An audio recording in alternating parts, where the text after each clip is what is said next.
Frankenstein, or The Modern Prometheus, by Mary Wollstonecraft, Godwin, Shelley. Chapter 15. Such was the history of my beloved cottagers. It impressed me deeply. I learned, from the views of social life which it developed, to admire their virtues and to deprecate the vices of mankind. As yet I looked upon crime as a distant evil. Benevolence and generosity were ever present before me, inciting within me a desire to become an actor in the busy scene where so many admirable qualities were called forth and displayed. But in giving an account of the progress of my intellect, I must not omit a circumstance which occurred in the beginning of the month of August of the same year. One night, during my accustomed visit to the neighboring wood where I collected my own food and brought home firing for my protectors, I found on the ground a leathern portmanteau containing several articles of dress and some books. I eagerly seized the prize and returned with it to my hovel. Fortunately, the books were written in the language, the elements of which I had acquired at the cottage. They consisted of Paradise Lost, a volume of Plutarch's Lives, and the Sorrows of Witter.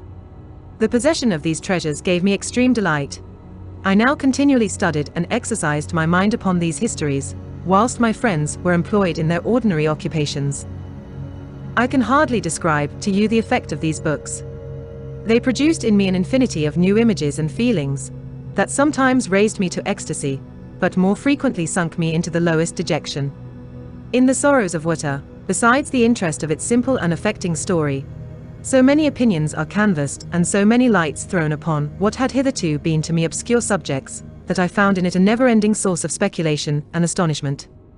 The gentle and domestic manners it described, combined with lofty sentiments and feelings, which had for their object something out of self, accorded well with my experience among my protectors, and with the wants which were forever alive in my own bosom. But I thought Witter himself a more divine being than I had ever beheld or imagined. His character contained no pretension, but it sank deep.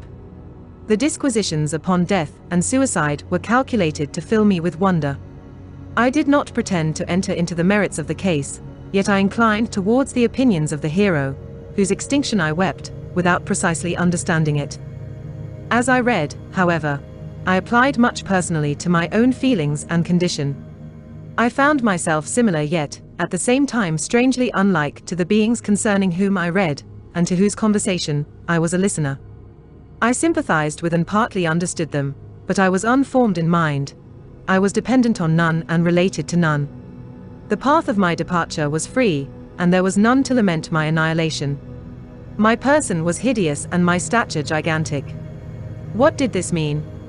Who was I? What was I? Whence did I come? What was my destination?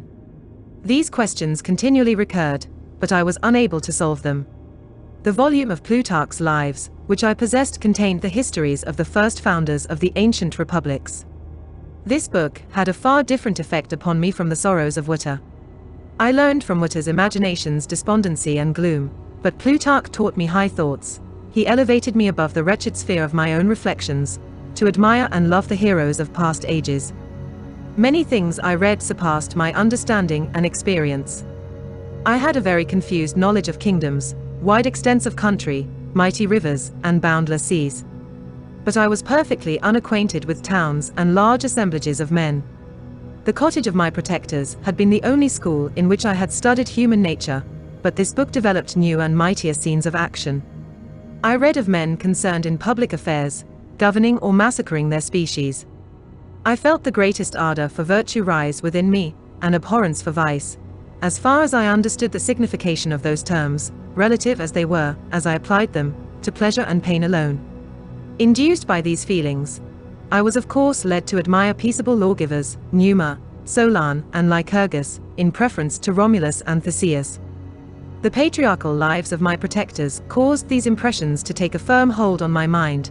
Perhaps, if my first introduction to humanity had been made by a young soldier, burning for glory and slaughter, I should have been imbued with different sensations. But Paradise Lost excited different and far deeper emotions. I read it, as I had read the other volumes which had fallen into my hands, as a true history. It moved every feeling of wonder or that the picture of an omnipotent God warring with his creatures was capable of exciting. I often referred the several situations, as their similarity struck me, to my own. Like Adam, I was apparently united by no link to any other being in existence, but his state was far different from mine in every other respect. He had come forth from the hands of God, a perfect creature, happy and prosperous, guarded by the especial care of his Creator. He was allowed to converse with and acquire knowledge from beings of a superior nature, but I was wretched, helpless and alone. Many times I considered Satan as the fitter emblem of my condition, for often, like him, when I viewed the bliss of my protectors, the bitter gall of envy rose within me. Another circumstance strengthened and confirmed these feelings.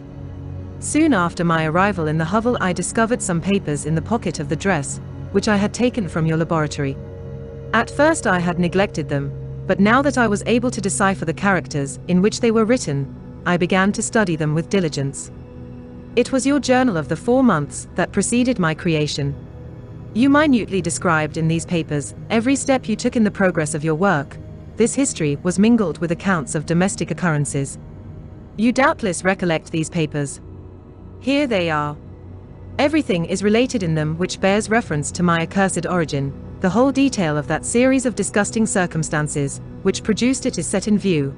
The minutest description of my odious and loathsome person is given, in language which painted your own horrors and rendered mine indelible. I sickened as I read. Hateful day when I received life! I exclaimed in agony. Accursed Creator! Why did you form a monster so hideous that even you turned from me in disgust? God, in pity, made man beautiful and alluring, after his own image, but my form is a filthy type of yours, more horrid even from the very resemblance.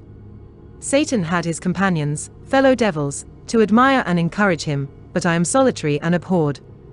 These were the reflections of my hours of despondency and solitude, but when I contemplated the virtues of the cottagers, their amiable and benevolent dispositions, I persuaded myself that when they should become acquainted with my admiration of their virtues they would compassionate me and overlook my personal deformity.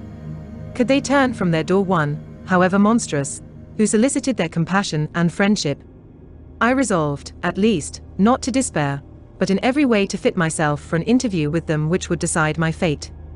I postponed this attempt for some months longer, for the importance attached to its success inspired me with a dread lest I should fail. Besides, I found that my understanding improved so much with every day's experience that I was unwilling to commence this undertaking until a few more months should have added to my sagacity. Several changes, in the meantime, took place in the cottage. The presence of Safie diffused happiness among its inhabitants, and I also found that a greater degree of plenty reigned there. Felix and Agatha spent more time in amusement and conversation, and were assisted in their labors by servants. They did not appear rich, but they were contented and happy. Their feelings were serene and peaceful, while mine became every day more tumultuous. Increase of knowledge only discovered to me more clearly what a wretched outcast I was. I cherished hope, it is true, but it vanished when I beheld my person reflected in water or my shadow in the moonshine, even as that frail image, and that inconstant shade. I endeavored to crush these fears and to fortify myself for the trial which in a few months I resolved to undergo, and sometimes I allowed my thoughts, unchecked by reason, to ramble in the fields of paradise, and dared to fancy amiable and lovely creatures sympathizing with my feelings and cheering my gloom. Their angelic countenances breathed smiles of consolation. But it was all a dream. No Eve soothed my sorrows nor shared my thoughts. I was alone. I remembered Adam's supplication to his Creator. But where was mine? He had abandoned me, and in the bitterness of my heart I cursed him. Autumn passed thus.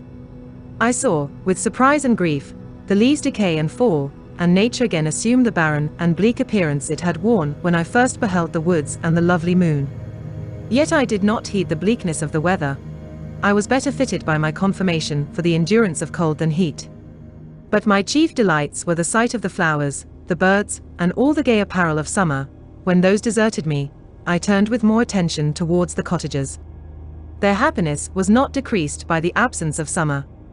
They loved and sympathized with one another, and their joys, depending on each other, were not interrupted by the casualties that took place around them.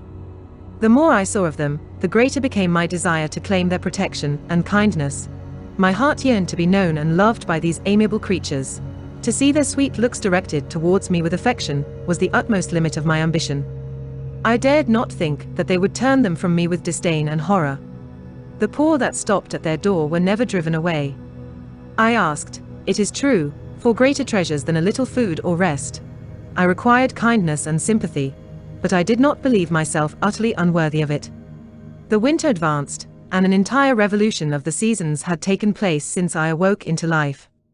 My attention at this time was solely directed towards my plan of introducing myself into the cottage of my protectors. I revolved many projects, but that on which I finally fixed was to enter the dwelling when the blind old man should be alone. I had sagacity enough to discover that the unnatural hideousness of my person was the chief object of horror with those who had formerly beheld me. My voice, although harsh, had nothing terrible in it. I thought, therefore, that if in the absence of his children I could gain the goodwill and mediation of the old de Lacey, I might by his means be tolerated by my younger protectors. One day, when the sun shone on the red leaves that strewed the ground and diffused cheerfulness, although it denied warmth, Safie, Agatha, and Felix departed on a long country walk, and the old man, at his own desire, was left alone in the cottage. When his children had departed, he took up his guitar and played several mournful, but sweet airs, more sweet and mournful than I had ever heard him play before. At first his countenance was illuminated with pleasure, but as he continued, thoughtfulness and sadness succeeded. At length, laying aside the instrument, he sat absorbed in reflection. My heart beat quick. This was the hour and moment of trial, which would decide my hopes or realize my fears. The servants were gone to a neighboring fair. All was silent in and around the cottage. It was an excellent opportunity, yet, when I proceeded to execute my plan, my limbs failed me and I sank to the ground. Again I rose, and exerting all the firmness of which I was master, removed the planks, which I had placed before my hovel to conceal my retreat. The fresh air revived me, and with renewed determination, I approached the door of their cottage. I knocked. "Who is there?" said the old man. "Come in." I entered. "Pardon this intrusion," said I. "I am a traveler in want of a little rest. You would greatly oblige me if you would allow me to remain a few minutes before the fire." "Enter," said de Lacey, "and I will try in what manner I can to relieve your wants, but, unfortunately, my children are from home, and as I am blind, I am afraid I shall find it difficult to procure food for you. Do not trouble yourself, my kind host. I have food, it is warmth and rest only that I need." I sat down, and a silence ensued. I knew that every minute was precious to me, yet I remained irresolute in what manner to commence the interview, when the old man addressed me. "By your language, stranger, I suppose you are my countryman. Are you French?" "No, but I was educated by a French family and understand that language only. I am now going to claim the protection of some friends, whom I sincerely love, and of whose favor I have some hopes." "Are they Germans?" "No, they are French. But let us change the subject. I am an unfortunate and deserted creature. I look around and I have no relation or friend upon earth. These amiable people to whom I go have never seen me and know little of me. I am full of fears, for if I fail there, I am an outcast in the world forever. Do not despair. To be friendless is indeed to be unfortunate, but the hearts of men, when unprejudiced by any obvious self-interest, are full of brotherly love and charity. Rely, therefore, on your hopes, and if these friends are good and amiable, do not despair. They are kind, they are the most excellent creatures in the world, but, unfortunately, they are prejudiced against me. I have good dispositions. My life has been hitherto harmless and in some degree beneficial, but a fatal prejudice clouds their eyes, and where they ought to see a feeling and kind friend, they behold only a detestable monster. That is indeed unfortunate, but if you are really blameless, cannot you undeceive them? I am about to undertake that task, and it is on that account that I feel so many overwhelming terrors. I tenderly love these friends.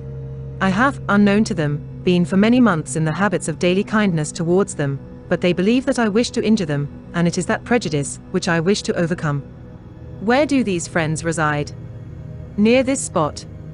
The old man paused and then continued, "If you will unreservedly confide to me the particulars of your tale, I perhaps may be of use in undeceiving them.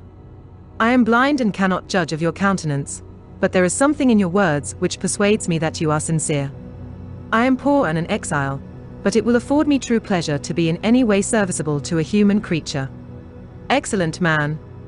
I thank you and accept your generous offer, You raise me from the dust by this kindness, and I trust that, by your aid, I shall not be driven from the society and sympathy of your fellow creatures. Heaven forbid. Even if you were really criminal, for that can only drive you to desperation, and not instigate you to virtue. I also am unfortunate. I and my family have been condemned, although innocent. Judge, therefore, if I do not feel for your misfortunes. How can I thank you, my best and only benefactor? From your lips first have I heard the voice of kindness directed towards me. I shall be forever grateful, and your present humanity assures me of success with those friends whom I am on the point of meeting. May I know the names and residence of those friends? I paused. This, I thought, was the moment of decision, which was to rob me of or bestow happiness on me forever. I struggled vainly for firmness sufficient to answer him, but the effort destroyed all my remaining strength. I sank on the chair and sobbed aloud. At that moment I heard the steps of my younger protectors. I had not a moment to lose, but seizing the hand of the old man, I cried, "Now is the time. Save and protect me. You and your family are the friends whom I seek.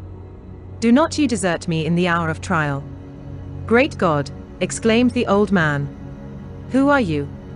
At that instant the cottage door was opened, and Felix, Safie, and Agatha entered.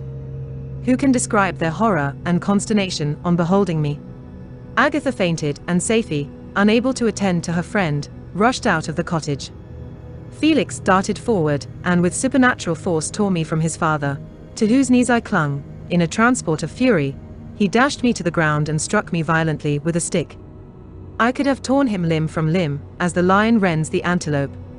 But my heart sank within me as with bitter sickness, and I refrained. I saw him on the point of repeating his blow, when, overcome by pain and anguish, I quitted the cottage, and in the general tumult escaped unperceived to my hovel. Chapter 16. Cursed, cursed Creator. Why did I live? Why, in that instant, did I not extinguish the spark of existence which you had so wantonly bestowed? I know not. Despair had not yet taken possession of me. My feelings were those of rage and revenge. I could with pleasure have destroyed the cottage and its inhabitants, and have glutted myself with their shrieks and misery. When night came I quitted my retreat and wandered in the wood, and now, no longer restrained by the fear of discovery, I gave vent to my anguish in fearful howlings. I was like a wild beast that had broken the toils, destroying the objects that obstructed me and ranging through the wood with a stag-like swiftness. Oh, what a miserable night I passed! The cold stars shone in mockery, and the bare trees waved their branches above me. Now and then the sweet voice of a bird burst forth amidst the universal stillness. All, save I, were at rest or in enjoyment. I, like the arch-fiend, bore a hell within me, and finding myself unsympathized with, wished to tear up the trees, spread havoc and destruction around me, and then to have sat down and enjoyed the ruin. But this was a luxury of sensation that could not endure. I became fatigued with excess of bodily exertion, and sank on the damp grass in the sick impotence of despair. There was none among the myriads of men that existed who would pity or assist me, and should I feel kindness towards my enemies? No, from that moment I declared everlasting war against the species, and more than all, against him who had formed me and sent me forth to this insupportable misery.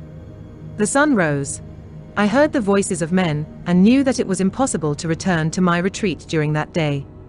Accordingly, I hid myself in some thick underwood, determining to devote the ensuing hours to reflection on my situation. The pleasant sunshine and the pure air of day restored me to some degree of tranquility, and when I considered what had passed at the cottage, I could not help believing that I had been too hasty in my conclusions.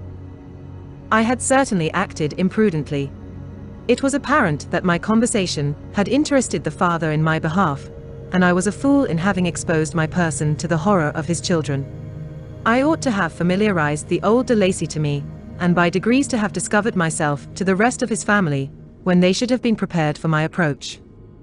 But I did not believe my errors to be irretrievable, and after much consideration, I resolved to return to the cottage, seek the old man, and by my representations win him to my party. These thoughts calmed me, and in the afternoon I sank into a profound sleep, but the fever of my blood did not allow me to be visited by peaceful dreams. The horrible scene of the preceding day was forever acting before my eyes. The females were flying and the enraged Felix tearing me from his father's feet. I awoke exhausted, and finding that it was already night, I crept forth from my hiding place, and went in search of food. When my hunger was appeased, I directed my steps towards the well-known path that conducted to the cottage. All there was at peace.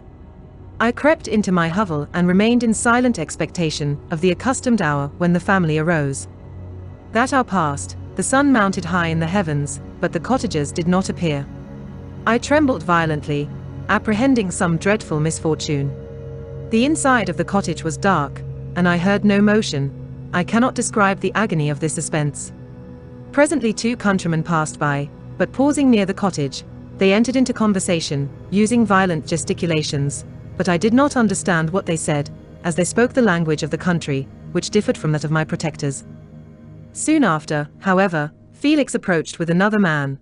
I was surprised, as I knew that he had not quitted the cottage that morning, and waited anxiously to discover from his discourse the meaning of these unusual appearances. "Do you consider," said his companion to him, "that you will be obliged to pay 3 months' rent, and to lose the produce of your garden? I do not wish to take any unfair advantage, and I beg therefore that you will take some days to consider of your determination." "It is utterly useless," replied Felix, "we can never again inhabit your cottage. The life of my father is in the greatest danger, owing to the dreadful circumstance that I have related. My wife and my sister will never recover from their horror. I entreat you not to reason with me any more. Take possession of your tenement, and let me fly from this place." Felix trembled violently as he said this. He and his companion entered the cottage, in which they remained for a few minutes, and then departed. I never saw any of the family of de Lacey more.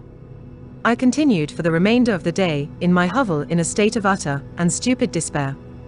My protectors had departed and had broken the only link that held me to the world.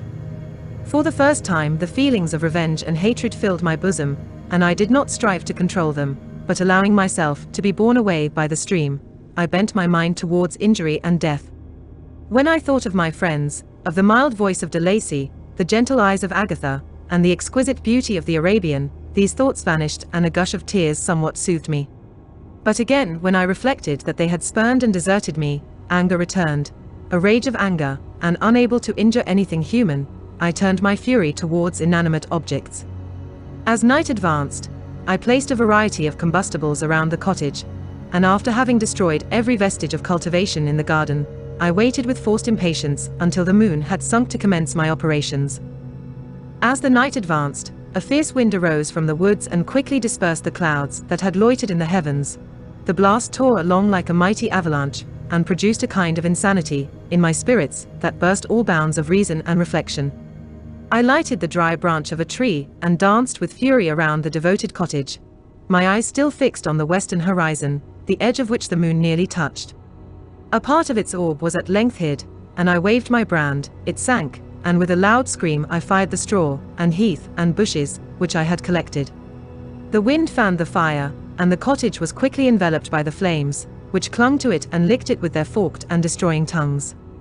As soon as I was convinced that no assistance could save any part of the habitation, I quitted the scene and sought for refuge in the woods. And now, with the world before me, whither should I bend my steps?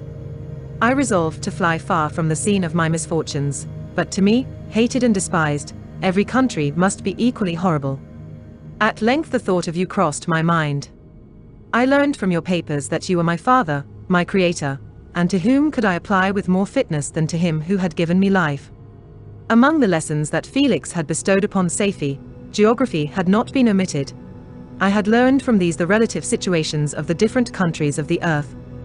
You had mentioned Geneva as the name of your native town, and towards this place I resolved to proceed. But how was I to direct myself?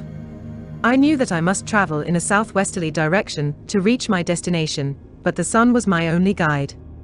I did not know the names of the towns that I was to pass through, nor could I ask information from a single human being, but I did not despair. From you only could I hope for succor, although towards you I felt no sentiment, but that of hatred. Unfeeling, heartless creator. You had endowed me with perceptions and passions, and then cast me abroad an object for the scorn and horror of mankind. But on you only had I any claim for pity and redress. and from you I determined to seek that justice, which I vainly attempted to gain from any other being that wore the human form. My travels were long and the sufferings I endured intense.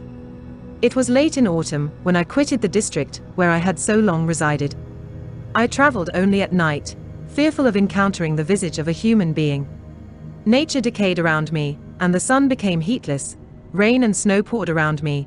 Mighty rivers were frozen, the surface of the earth was hard and chill and bare, and I found no shelter. O earth! How often did I imprecate curses on the cause of my being? The mildness of my nature had fled, and all within me was turned to gall and bitterness. The nearer I approached to your habitation, the more deeply did I feel the spirit of revenge enkindled in my heart. Snow fell, and the waters were hardened, but I rested not. A few incidents now and then directed me, and I possessed a map of the country, but I often wandered wide from my path. The agony of my feelings allowed me no respite. No incident occurred from which my rage and misery could not extract its food, but a circumstance that happened when I arrived on the confines of Switzerland, when the sun had recovered its warmth and the earth again began to look green, confirmed in an especial manner the bitterness and horror of my feelings. I generally rested during the day, and traveled only when I was secured by night from the view of man. One morning, however, finding that my path lay through a deep wood, I ventured to continue my journey after the sun had risen. The day, which was one of the first of spring, cheered even me by the loveliness of its sunshine and the balminess of the air. I felt emotions of gentleness and pleasure, that had long appeared dead, revive within me. Half surprised by the novelty of these sensations, I allowed myself to be borne away by them, and forgetting my solitude and deformity, dared to be happy. Soft tears again bedewed my cheeks, and I even raised my humid eyes with thankfulness towards the blessed sun, which bestowed such joy upon me. I continued to wind among the paths of the wood, until I came to its boundary, which was skirted by a deep and rapid river, into which many of the trees bent their branches, now budding with the fresh spring. Here I paused, not exactly knowing what path to pursue, when I heard the sound of voices, that induced me to conceal myself under the shade of a cypress. I was scarcely hid when a young girl came running towards the spot where I was concealed, laughing, as if she ran from someone in sport. She continued her course along the precipitous sides of the river, when suddenly her foot slipped, and she fell into the rapid stream. I rushed from my hiding place and with extreme labor, from the force of the current, saved her and dragged her to shore. She was senseless, and I endeavored by every means in my power to restore animation, when I was suddenly interrupted by the approach of a rustic, who was probably the person from whom she had playfully fled. On seeing me, he darted towards me, and tearing the girl from my arms, hastened towards the deeper parts of the wood. I followed speedily. I hardly knew why, but when the man saw me draw near, he aimed a gun, which he carried, at my body and fired. I sank to the ground, and my injurer, with increased swiftness, escaped into the wood. This was then the reward of my benevolence. I had saved a human being from destruction, and as a recompense, I now writhed under the miserable pain of a wound which shattered the flesh and bone. The feelings of kindness and gentleness, which I had entertained but a few moments before, gave place to hellish rage and gnashing of teeth. Inflamed by pain, I vowed eternal hatred and vengeance to all mankind. But the agony of my wound overcame me, my pulses paused, and I fainted. For some weeks I led a miserable life in the woods, endeavoring to cure the wound which I had received. The ball had entered my shoulder, and I knew not whether it had remained there or passed through. At any rate, I had no means of extracting it. My sufferings were augmented also by the oppressive sense of the injustice and ingratitude of their infliction. My daily vows rose for revenge, a deep and deadly revenge, such as would alone compensate for the outrages and anguish I had endured. After some weeks my wound healed, and I continued my journey. The labors I endured were no longer to be alleviated by the bright sun, or gentle breezes of spring. All joy was but a mockery, which insulted my desolate state, and made me feel more painfully that I was not made for the enjoyment of pleasure. But my toils now drew near a close, and in 2 months from this time I reached the environs of Geneva. It was evening when I arrived, and I retired to a hiding place among the fields that surround it to meditate in what manner I should apply to you. I was oppressed by fatigue and hunger, and far too unhappy to enjoy the gentle breezes of evening, or the prospect of the sun setting behind the stupendous mountains of Jura.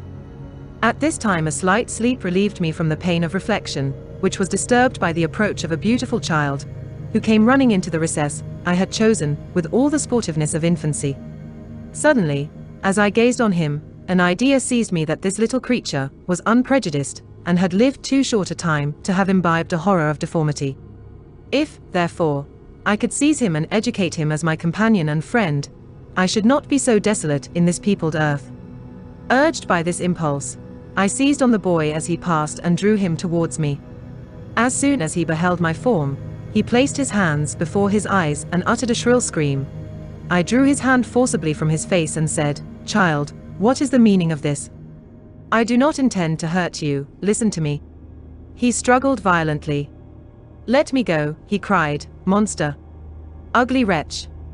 You wish to eat me and tear me to pieces. You are an ogre. Let me go, or I will tell my papa. Boy, you will never see your father again, you must come with me. Hideous monster! Let me go. My papa is a syndic, he is Frankenstein, he will punish you. You dare not keep me. Frankenstein! You belong then to my enemy, to him towards whom I have sworn eternal revenge. You shall be my first victim." The child still struggled and loaded me with epithets, which carried despair to my heart. I grasped his throat to silence him, and in a moment he lay dead at my feet. I gazed on my victim, and my heart swelled with exultation and hellish triumph. Clapping my hands, I exclaimed, "I too can create desolation. My enemy is not invulnerable. This death will carry despair to him, and 1,000 other miseries shall torment and destroy him." As I fixed my eyes on the child, I saw something glittering on his breast. I took it. It was a portrait of a most lovely woman. In spite of my malignity, it softened and attracted me. For a few moments I gazed with delight on her dark eyes, fringed by deep lashes, and her lovely lips, but presently my rage returned. I remembered that I was forever deprived of the delights that such beautiful creatures could bestow, and that she whose resemblance I contemplated would, in regarding me, have changed that air of divine benignity to one expressive of disgust and affright. Can you wonder that such thoughts transported me with rage? I only wonder that at that moment, instead of venting my sensations in exclamations and agony, I did not rush among mankind and perish in the attempt to destroy them. While I was overcome by these feelings, I left the spot where I had committed the murder, and seeking a more secluded hiding place, I entered a barn which had appeared to me to be empty. A woman was sleeping on some straw. She was young, not indeed so beautiful as her whose portrait I held, but of an agreeable aspect, and blooming in the loveliness of youth and health. Here, I thought, is one of those whose joy-imparting smiles are bestowed on all but me.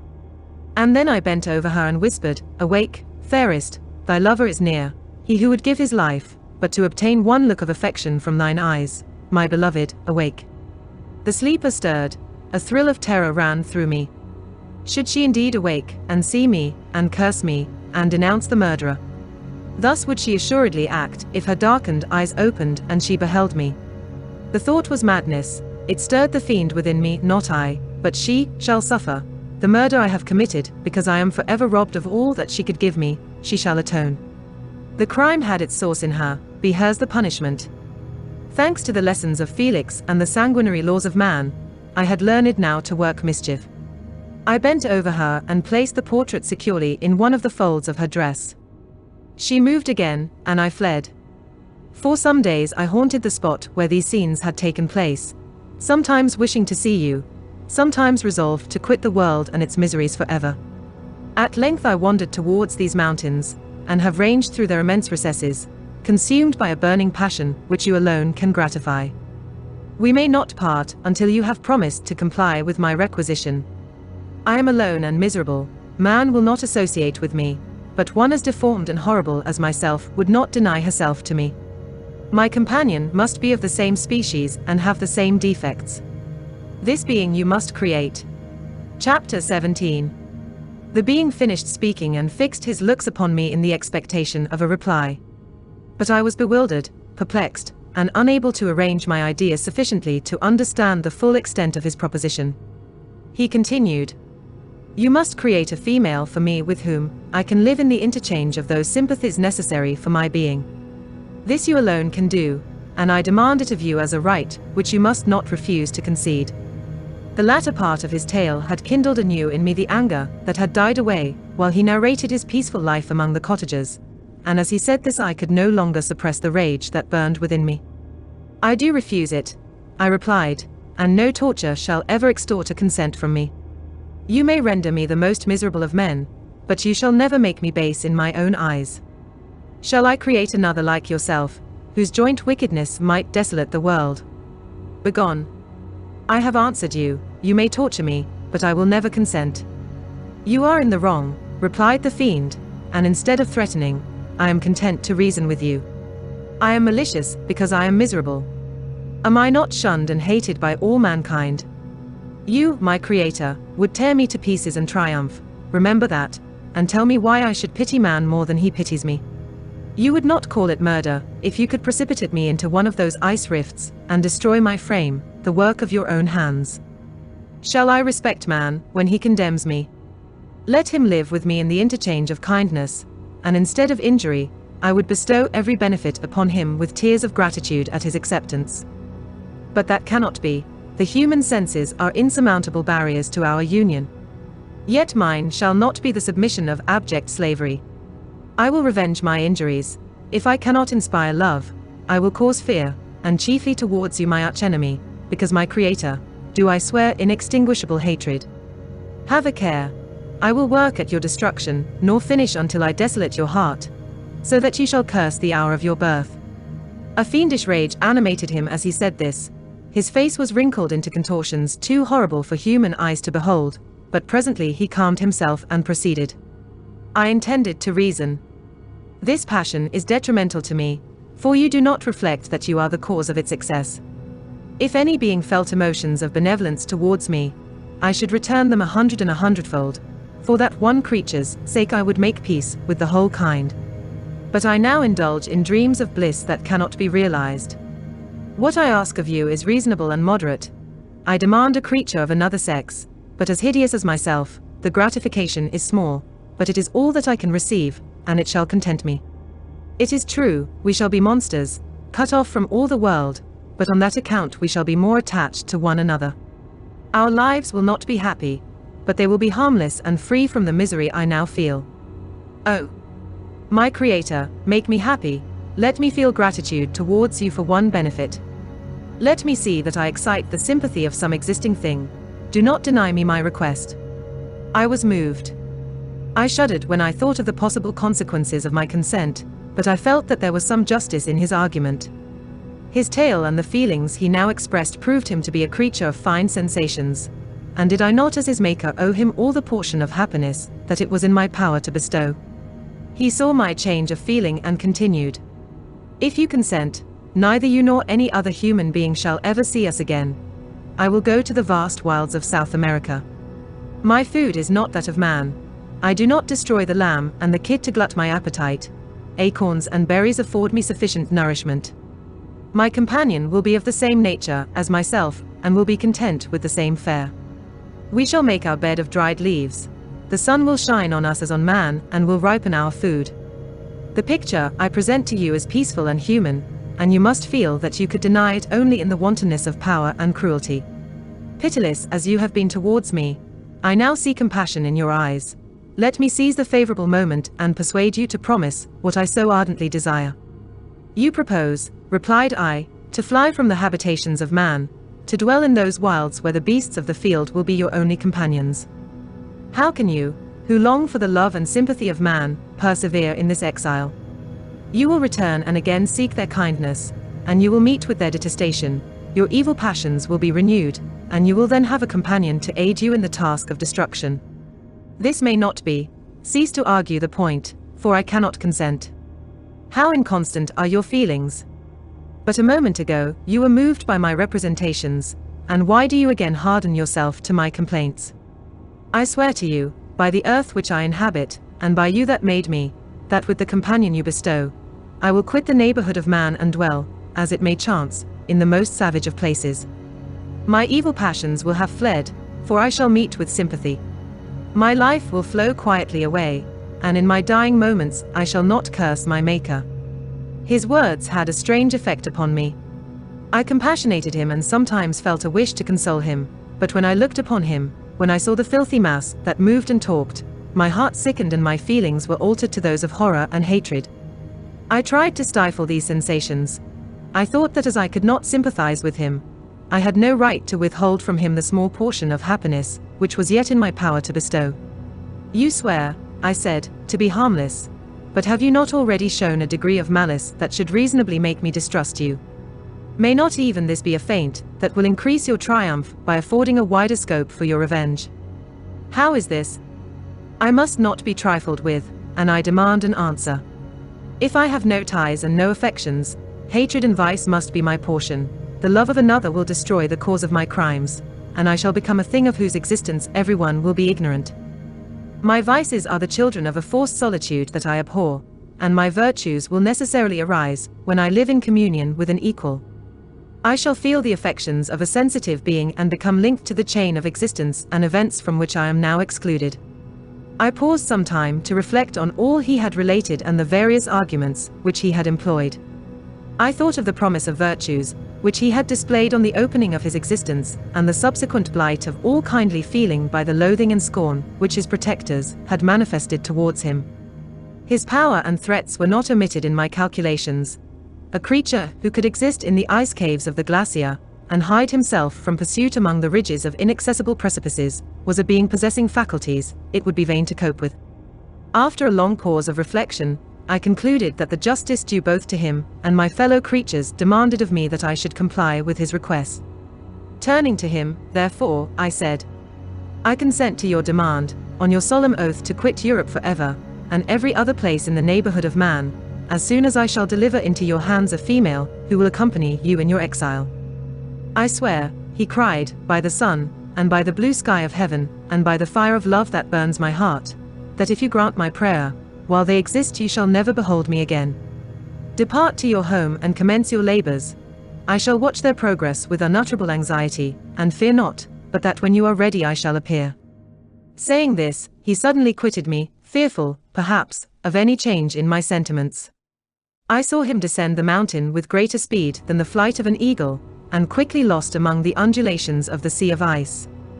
His tale had occupied the whole day, and the sun was upon the verge of the horizon when he departed.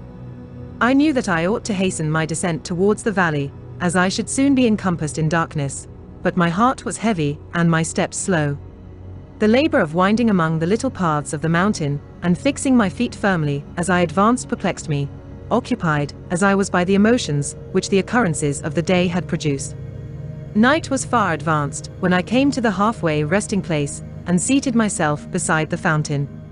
The stars shone at intervals as the clouds passed from over them, the dark pines rose before me, and every here and there broken tree lay on the ground.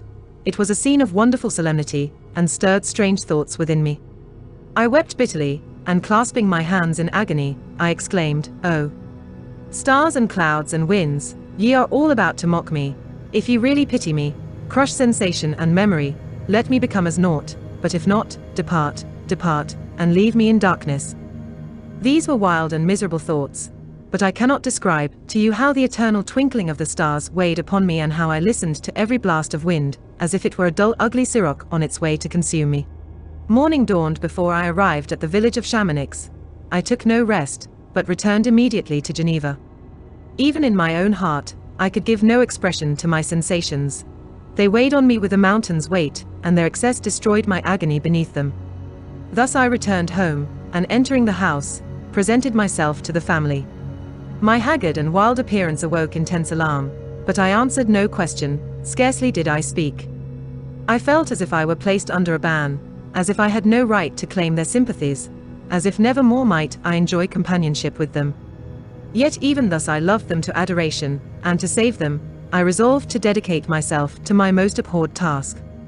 The prospect of such an occupation made every other circumstance of existence pass before me like a dream, and that thought only had to me the reality of life. Thank you for watching. Stay tuned for more of Frankenstein by Mary Shelley. If you are enjoying this tale, please let the YouTube algorithm know by hitting the like button.